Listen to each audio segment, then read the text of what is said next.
This is a challenge for my Christian friends, a 2015 Faith Challenge. Hello everyone, welcome to the new year. I would like to challenge you this year to go deeper in your personal faith. Now, it's been a few months ago that I released a book. It's entitled Shellcrackers. The inspiration for this book came from a powerfully sent dream, and it was followed by a supernatural vision of things to come. I don't know what else to say about that, except personally, I don't think we as Christians may have begun to process about these mysterious scriptural promises from the Lord as they begin to come to fruition. Listen to the words of the prophet Joel in predicting these powerful communications which will one day appear in our world and impact our lives as right before the time of the Lord in the rapture. Joel chapter 2, 28 through 31 says, "And afterward I will pour out my spirit on all people. Your sons and daughters will prophesy. Your old men will dream dreams, and your young men will see visions. Even on my servants, both men and women, I'll pour out my spirit in those days. I'll show wonders in the heavens, and on earth, blood, fire, and billows of smoke.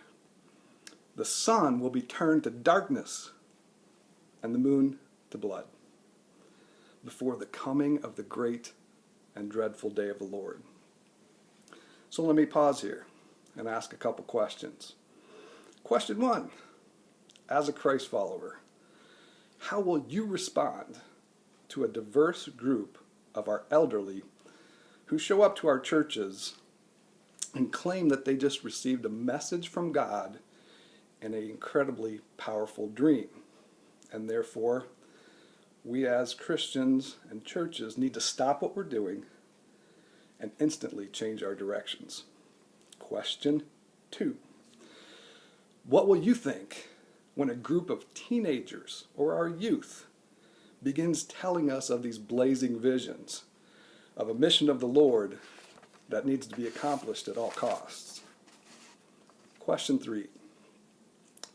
When our sons and daughters fulfill these scriptures by prophesying, do we have a balanced scriptural approach which includes the idea of those who will be able to tell us about our future with divine, God-granted, God-given authority? Question 4. Can you see our dilemma? We as Christians must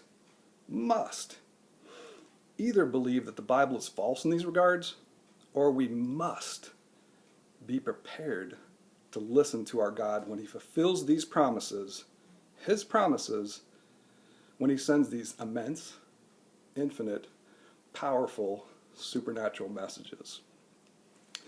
So as concisely as I can, here's the divine message that God demonstrated to me and then backed it up with connecting those to the Holy Scriptures.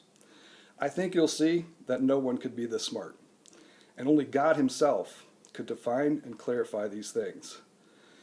So in the end, God will do this.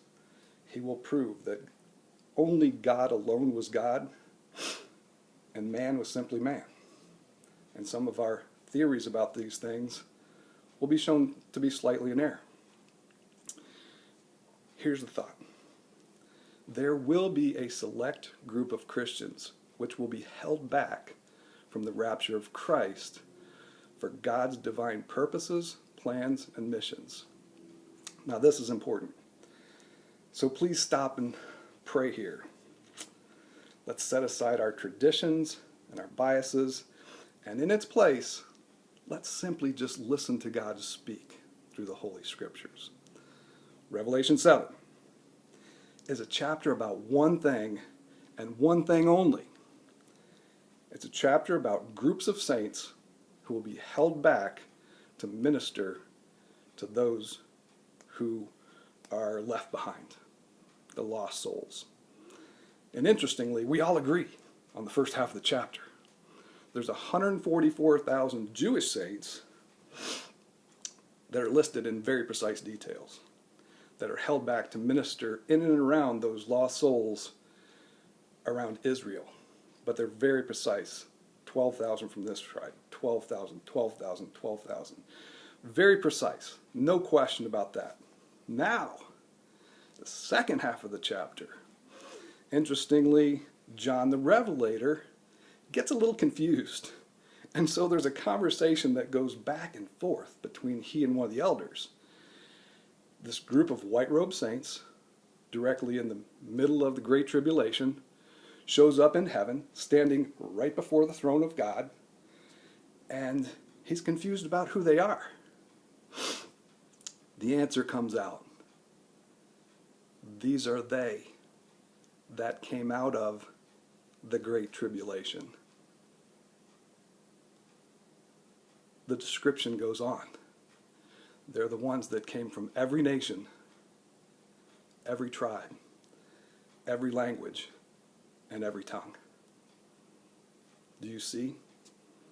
God needs to hold people back, not just for the nation of Israel, but for the entire globe of mankind, to minister to those who are left behind. Some might suggest this, and I've read a lot on these things, but some might suggest that those are the Christians that got saved after the rapture. I have one word for that. Wrong. I can demonstrate that. If we scroll back to Revelation 6, John already saw that group, and he described that group in very precise details. This group was not in white robes. They were hidden under the throne of God. They were killed for their new testimonies, as the scripture tell us. Very clearly, those that got saved after the rapture and now ended up in heaven. This group asked some awkward and naive questions. They press God for why he's not taking revenge. How long will this period of tribulation last? Why are Christians being killed to begin with? They ask some very naive questions. Interestingly, God makes no promises or commitments to this group. So therefore, if we think that this is the same group, if we scroll back to Revelation 7, God makes an entire host of promises and commitments to this other group in Revelation 7. If it was the same group, could never be possible. God would have contradicted himself, and the words of Scripture would contradict themselves. So, here's the thing.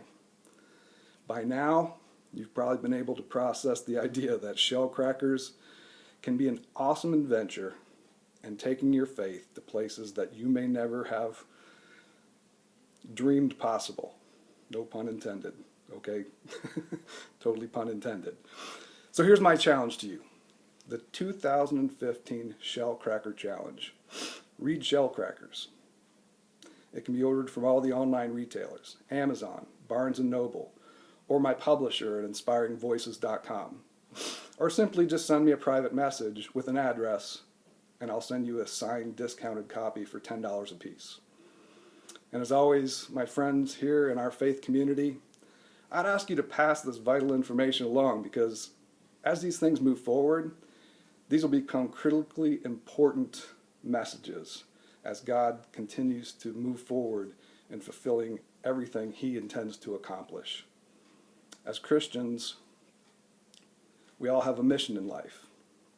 Thanks for allowing me to share part of mine. And God bless you and yours. Blessings to you, my friends, in 2015.